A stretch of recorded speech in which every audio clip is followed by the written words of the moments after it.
تۆ ئەو ناوی کە ماکوانە یەکێتی پێی بەخشیوی سکرتارێتی جەلال تاڵەبانی پێی بەخشیوی ماکوان ناوێکە جەلال تاڵەبانی و سکرتارەتەکەی بە تۆیان بەخشیوە باشە من بە شەرتی هەر تۆ بوو ناوە ناسراوی کەس تۆ ناڵێ خەسرە ناوی خۆت خەسرەوە باشە وازت لە خەسرەوە ناوە بەڵام من هەر ئێستاش لەرە ناوم بیلالە لە تەسکرە و لە هەموو شتێ من ناوی خۆم بیلالە کەسێک پێیا بۆ بەناوی یاخی تر جنابشی تەکفیر کردووە کەسی نێشتۆتەوە یعنی بڕوا ناکەم کەسێش بتو لە حیزبی ئیسلامیەکان و لە مامۆستایان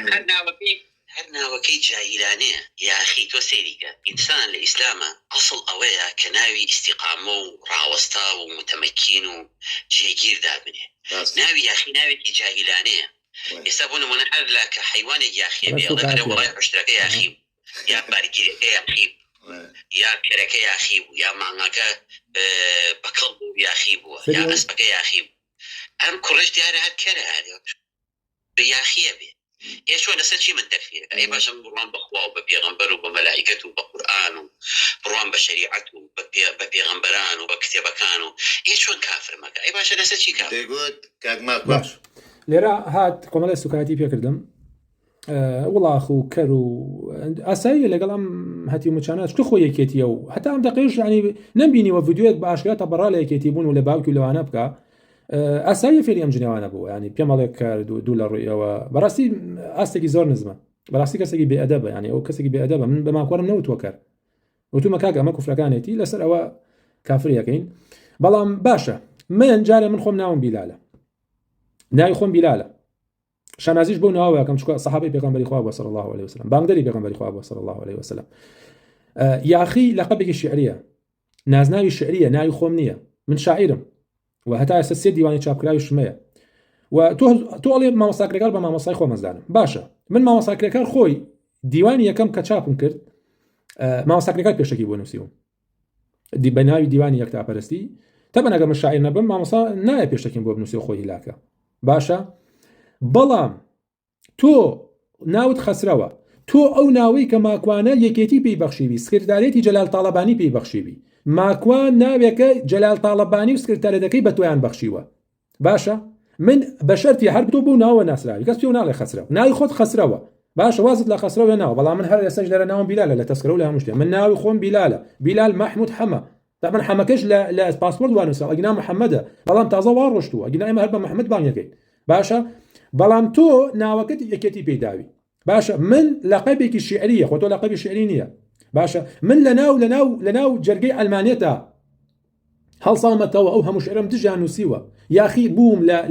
لە کۆمەڵە تاغوتێک لە کۆمەڵە بەرنامەیەکی دەستکرد و داوام کردووە بەس ئەڵڵا بپەرستێ داوام کردووە یاخیبوون لە تاغوتان جوانترین یاخیبوونە ئەم ئەحمەقا لە زمانەوانیشان نازانێ دەبەن بۆیە پێڵم ئەحماق ئەو بە من نەڵێ دوو لە ڕوئیەوە کرد بەڵام ئەمە ئەحمەق و نەزانە پێغەمبەر ئیبراهیم خەلیل الله لە قەومەکەی یاخی نەبوو لە خوا ساختەکانیان یاخی نەبوو داوای نەکردن ها الله بپەرستن قد كانت لكم أسوة حسنة في إبراهيم والذين معه إذ قالوا لقومهم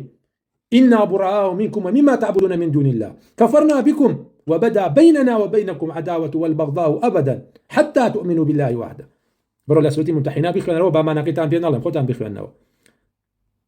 چی یاخی چی شتێک هەیە جوانتر لەوەی تۆ یاقی ببی لە ئەلمانێت لە یەکێتی و پارتی لە شەتەکانیان لە جەلادەکانیان و داوا بکەوە ئەبێ بەتەنها ئەڵڵا بپەرستێ و شەریکی بۆ بڕیان نەدرێ و حکمی قورئان حکمی ئیسلام جێبەجێکرێ باشە طبعا با بڕۆنە سەر ناوەکەی ماکوان کەریم کە ئەڵێم یەکێتی پێی بەخشیوە ناوی ماکوان ناوی خۆی خەسراوە گوێ بگرن لە ماکوان کەریم کەوا ئەم ناوی ماکوان کەریمە یەکێتی پێی بەخشیوە سکرتارێتی جەلال تاڵەبانی بەدەمی خۆی ناوی ئەم ماکوانە کە فەرمووت لە مامۆستا عەبدوڵڵاه حەیی سەعید لە سپێداری مەم جەلال و مقام هەموو یەکێتی شانازی بە تۆ کاکا خەسر گوێتان لێ بابی گەرمەوە بۆی نەڵێن وڵات ناوی ئەم ماکوانە کە فەرمووت لە مامۆستا عەبدوڵڵاه حەیی سەعید لە سپێداری مەم جەلال و مقام هەموو یەکێتی شانازی بە تۆ کاکا خەسر باشە تۆ ناوی ماکوان یەکێتی پێی بەخشیوە ێستا شانازی پێوەکەی کە ئەبووە تەبەڕاو لێکردەوە ناوی خۆ خەسراوە بەڵام من یاخی لەقەبێکی شعریە باشە یەکێتی هەڵا یەکێتی بیناوە با بڕۆینە سەر ئەو پێشەکەی مامۆستاکرێکار بەشێکی و با بچینە سەر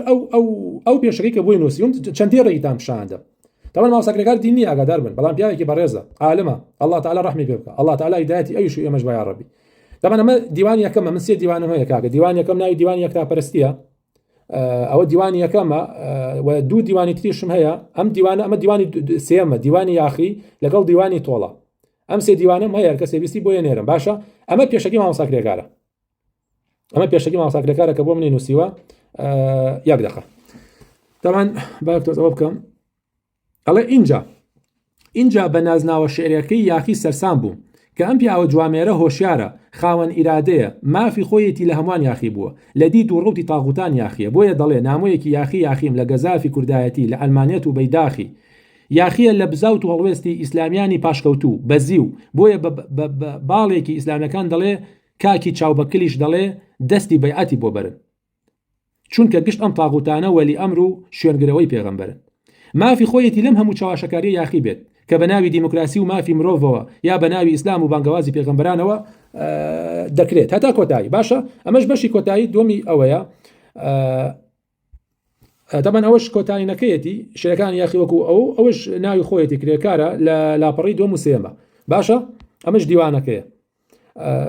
کوانێ ئەمەش دیوانەکەمانە ئەمەش خۆمانێ زۆر باش بە ئەم دیوانە لابەرم چکە حەزەکەم بە بەڵگەوە قسە بکەم ینی ماکوان کەریم ئەڵێ من مامۆستا کرێکار بە مامۆسای خۆمەزانم دەبەن مامۆستا کرێکار ئەتوانێت لەو بابەتە قسە بکە باشە مامۆستا کرێکار سەرسام بووە بە نازناوی یاخی خۆ باشەوە عالمە خۆ باش ئەگەر هەڵەیە هەر بووایە ئەو ڕاستیەکردمەوە ئەو ناوە هەڵەیە و بیگۆڕە خۆی زانیم لە چی یاخی بوو باشە یانی ئێستا